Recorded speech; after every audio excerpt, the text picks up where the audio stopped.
c'est bon, ça enregistre. C'est bon? Ouais.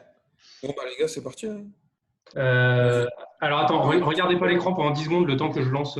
Regardez ailleurs. Le temps que je lance la presse. Vous allez voir la première slide. Hop là, voilà. Donc le premier sujet, ouais, c'est bon. Okay. Le premier sujet que je vous propose, donc, c'est d'en garder une seule dans votre collection. Donc on ne va pas détailler tout ce qu'on a dans notre collection, mais si vous deviez en garder une dans votre collection aujourd'hui, qu'est-ce que ce serait? On commence avec toi, Meryl. Si je devais en garder une seule dans ma collection? Ouais. Ah déjà, on fait un petit. Dans la fait collection un petit check qu'on a nous-mêmes. Dans notre collection qu'on a nous ou dans une? Dans ta collection à toi actuelle. Attends, avant, on ferait pas un petit check de ce qu'on a au poignet aujourd'hui là? Ouais, bah peut-être que ça va se rejoindre. Hein. Peut-être que celle qu'on va garder, c'est peut-être celle qu'on a au poignet aujourd'hui, je sais pas. Peut-être. Meryl. Moi, c'est le cas. Moi, j'ai ma IWC, la portugaise, 150 ans. Ouais, chrono. Donc c'est celle que tu garderais si tu en avais qu'une à garder? Ouais, je pense, ouais. Ok, c'est ce que j'avais prévu. Excellent. Mais celle que tu as mis à l'écran, c'est pas la 150. Ouais, désolé. On reconnaît que le cadran n'est pas laqué. Voilà. Ouais. C'est juste à dire. Et donc, c'est pas un mouvement, c'est pas le mouvement in-house. Ouais. Dommage, Florent, ça partait bien. Vincent, toi? Eh ben moi, franchement, j'hésite entre la Cartier que je n'ai pas encore portée, mais la Cartier qui est chez toi, ouais. et la Speedmaster. Mais je pense que je vais garder la Speedmaster que je porte à peu près tous les jours. C'est la bonne, celle-là? C'est la bonne, c'est bon. Excellent. Une Cartier, je savais même pas, Vince, que tu as une Cartier. Mais si, en fait, j'ai pris une Cartier un peu pour célébrer le mariage et tout. Ouais. Et elle est arrivée chez Florent, en fait, sauf que bah, du coup, elle est chez Florent. Ouais, et Florent, c'est celle que tu portais l'autre jour, c'est ça? Non, je n'ai pas fait cet affront à Vincent. Je l'ai essayé, mais je ne l'ai pas porté. Ouais. Bah, je l'essaierai à la fin du confinement quand on rentrera en France pour le mariage. Quoi. Ouais. Et donc, pour moi, c'est la Snowflake, le Grand Seiko, que j'ai également au poignet. Donc, on a tous les trois la montre qu'on garderait à notre poignet. On n'est pas très originaux. J'avoue, on aurait pu sortir un truc de derrière les fagots. J'aurais pu prendre un revers. Non, c'est bien ce qui était prévu. Il y a eu 0 surprise. Mais il y aura des surprises dans cette.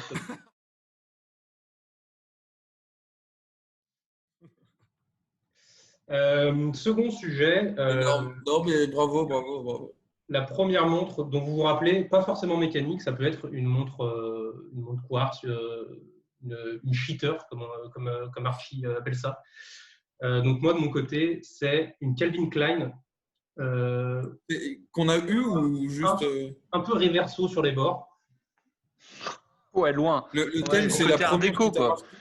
C'est une que tu as portée, que tu as eue. Ouais, en fait, c'est pas forcément la première montre que j'ai eue, mais c'est la première montre qui m'a marqué et que j'ai portée beaucoup et que j'ai aimé, quoi.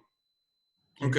Donc, je me rappelle. J'en ai sûrement eu d'autres avant, mais je me rappelle pas. J'ai eu peut-être des Swatch dont je me rappelle plus. Celle-là, c'est celle où je me suis dit, ah ouais, elle est jolie, elle est sympa, je l'aimais bien, quoi. Et j'avais, je sais pas, peut-être 10, 11, 12 ans. Quoi. Ok. Celle qui a un peu commencé à lancer le hobby, quoi. Voilà, un intérêt.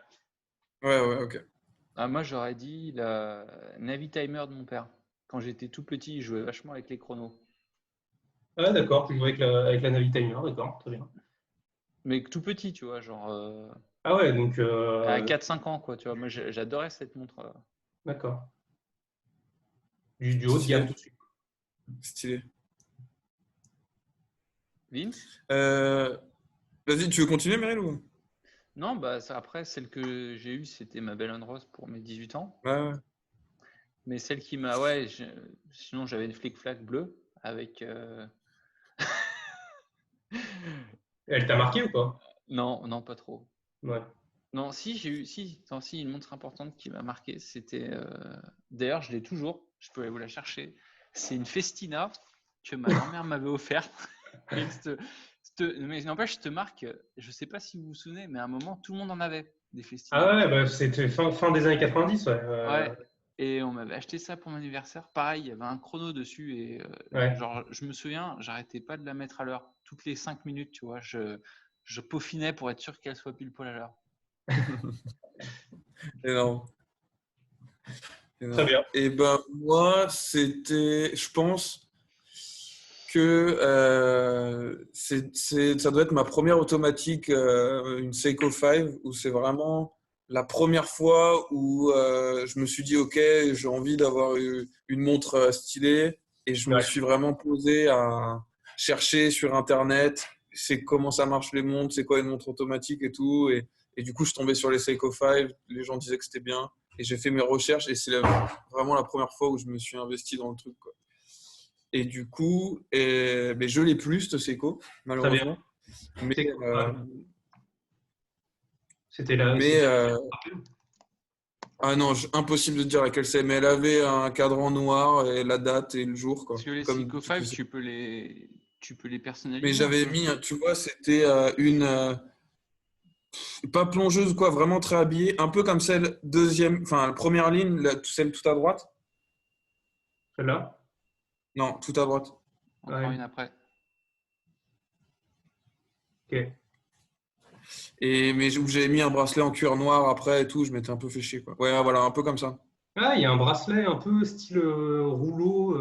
On en parlera. Ouais, mais les bracelets sur les Seiko sur les Seiko 5, sachant que la montre, tu l'as à 100, 120 €. Le bracelet est bien merdique, mais après, j'ai remplacé ça par un bracelet en cuir et tout. Non, je m'étais un peu fait chier, quoi. Donc voilà, c'est la première où vraiment. Et derrière, tu voyais le mouvement. Alors, je voyais le mouvement automatique, j'étais comme un dingue. Ouais. Et donc, ça, t'avais quel âge? J'étais au lycée, je devais avoir 18 ans, quoi. Ah ouais, donc ton premier souvenir un peu marquant, c'est un peu tard, quoi. Genre quand tu étais ado ou petit, pas d'intérêt particulier. Non, rien à faire, quoi. Ok.